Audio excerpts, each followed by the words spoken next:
From anatomy to anesthesiology, from pathology to pharmacology, from microbiology to medicine, a one-man resource to the world of health sciences. Welcome to Dr. Paul's Medical Lectures. A practicing physician, Dr. Paul offers you essential insights on diseases afflicting millions of people around the world. For today's lecture, here is Dr. Paul.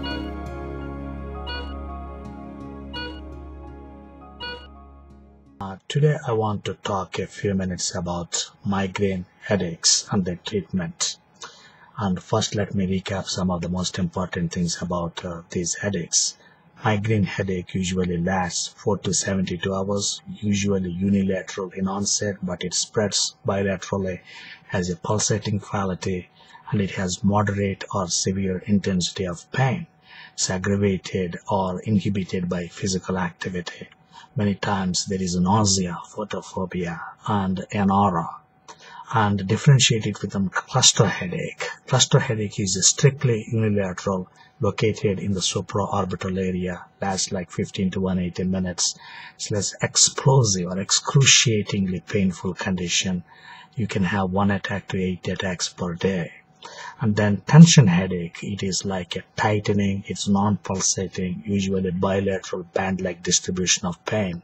There are no aggravated or, it's not aggravated by routine activity like pulsating, This tension headache is different from migraine headache. So those are the 3 important headaches: migraine, cluster, and tension. Now, let's see the treatment.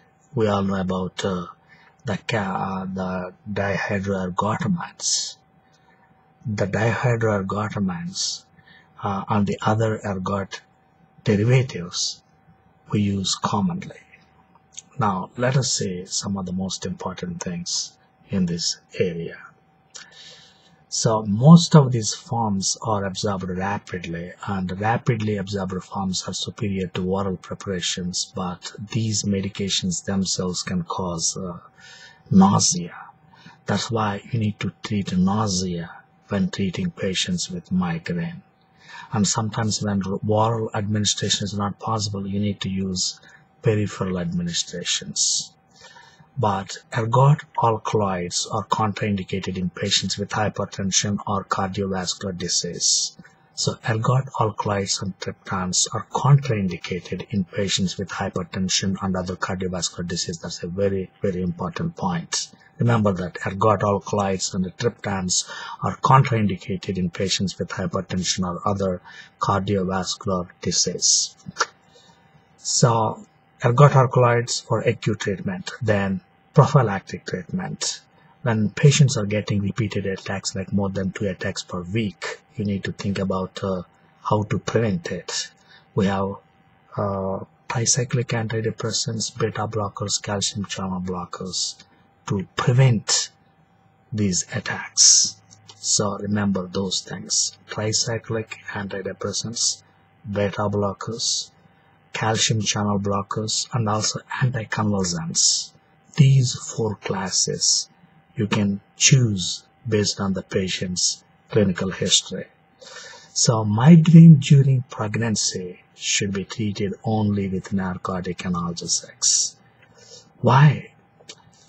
Because most of these anti-migraine medications can be teratogenic. Sumatriptan can be used in the first trimester, but most anti-migraine medications are contraindicated in pregnancy because of the teratogenic effect. So you should usually go by narcotic opiate analgesics to treat migraines in pregnancy. So ergot derivatives are highly specific for migraine pain, and the interesting thing is they are not useful in relieving pain in any other condition. So ergot alkaloids are highly specific for migraine. You cannot use in other conditions. And remember that point. And most clinicians and patients, they go with ergotamine, and it is effective. With the prodrome of attack, it becomes progressively less effective if delayed. Ergotamine tartrate is available for oral, sublingual, rectal, suppository, and inhaler use. It is often combined with the caffeine, like 100 mg caffeine for each 1 mg of ergot tartrate to facilitate absorption of the ergot alkaloid. And it causes vasoconstriction. That's an important point. These ergot alkaloids, they cause vasoconstriction cumulatively. Therefore, patients must be carefully informed that no more than 6 mg of the oral preparation may be taken for each attack and no more than 10 milligrams per week. So therefore, patients must be carefully informed, folks, about this. So tell them this causes vasoconstriction. Don't take more than 6 mg for attack or more than 10 mg per week. So for every severe attack, ergot tartrate 0.25 to 0.5 mg may be given intravenously or intramuscularly. There is also dihydroergotamine. You can give like 1 milligrams intravenously for treatment of intractable migraine. There are also intranasal preparations available.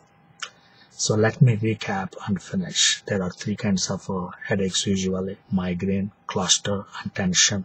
Differentiate between the two, and once you say that it's a migraine attack, there are treatments like acute treatment and preventive treatment. For acute treatment, we can go for ergot derivatives, and if it is a pregnancy, then you should go by a narcotic analgesic.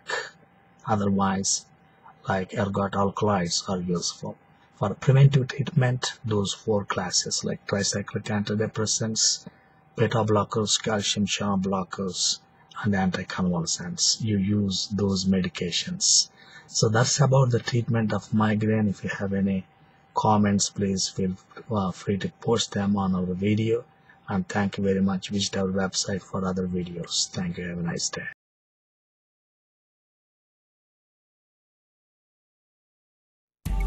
Thanks for listening. For more medical videos, please visit us at www.drpaul.org and take time to browse through hundreds of health videos we regularly post on our site. If you are preparing for USMLE, PLAB, and other medical exams, make sure you visit our website to browse through our videos explaining the essential points you need to know before taking these examinations. For more information, visit us at www.drpaul.org. Thank you, and may God richly bless you.